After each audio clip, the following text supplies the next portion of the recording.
Hello everyone, welcome back to Glorious English Coaching by Anshula. Today we are going to practice the exercise based on first, second and third conditional sentences. The exercise is to find out the error. First sentence.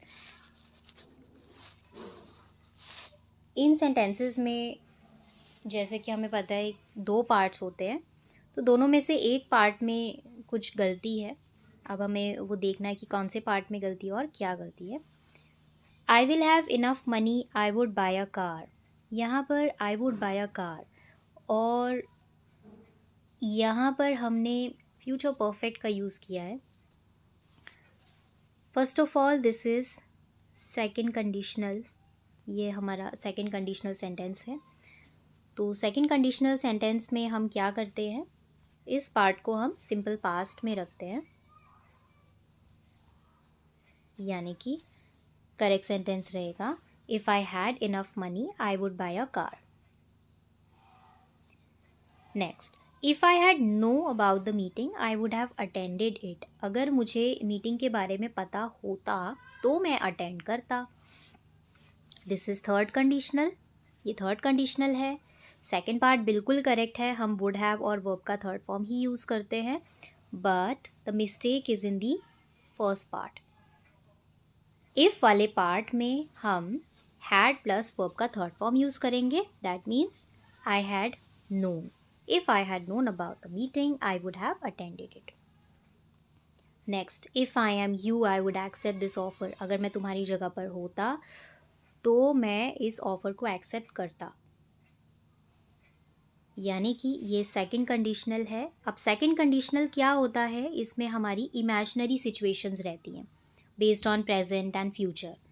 और third conditional में real situation यानी कि past के ऊपर based third conditional रहता है. तो ये दोनों का डिफरेंस है. अच्छा, अब यहाँ पर एक्चुअल में कोई किसी की भी जगह पर नहीं हो सकता, ये सिर्फ एक इमेजिनरी सिचुएशन है. तो अगर मैं होता यानी कि इस पार्ट में हम इफ़ आई वर यू का यूज़ करेंगे. इस केस में हम वर का यूज़ करते हैं, be it any subject. If I were you I would accept this offer. Next, if she had studied harder she would pass the exam. अगर वह और मेहनत करती तो एग्ज़ाम पास कर लेती.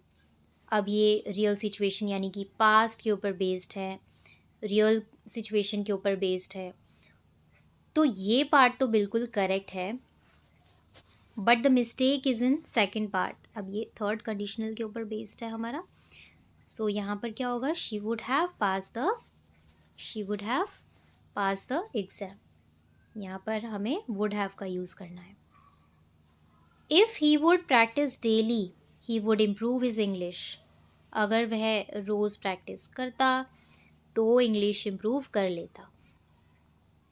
If he practised daily he would improve his English. यानी कि इस पार्ट में हमें सिंपल प्रेजेंट का यूज़ करना है और सेकंड पार्ट में हमें वुड का यूज़ करना है. And this is second conditional. Next, if we would have more time we would finish the work. अगर हमारे पास और समय होता तो हम अपना काम ख़त्म करते. है नहीं, होता, imaginary situation. So the correct sentence, if we had more time we would finish the work. This is second conditional.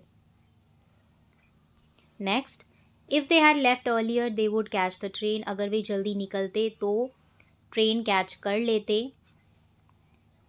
ये हमारा थर्ड कंडीशनल है और इस पार्ट में हम वुड हैव का यूज़ करेंगे. ये एक्चुअल सिचुएशन है जो कि पास्ट में हुई है, ट्रेन सच में नहीं पकड़ी गई है.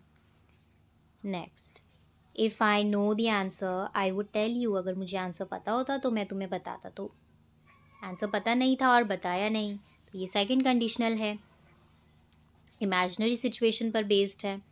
If I knew the answer, तो यहाँ पर हमें if I knew the answer रखना है और I would tell you. Next, if he work harder he would get promotion. तो अगर वह मेहनत करता तो उसे प्रमोशन मिल जाती. If he worked harder, that means this is second conditional.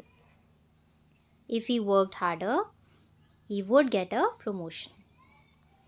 Next, if they are rich, ये तो अनरियल सिचुएशन है, तो if they are rich तो नहीं हो सकता. if they were rich होगा, they would travel the world. अगर वे अमीर होते तो पूरा वर्ल्ड घूमते, ट्रैवल करते. if they were rich, they would travel the world. That's all for today. Stay connected for more videos. Bye bye.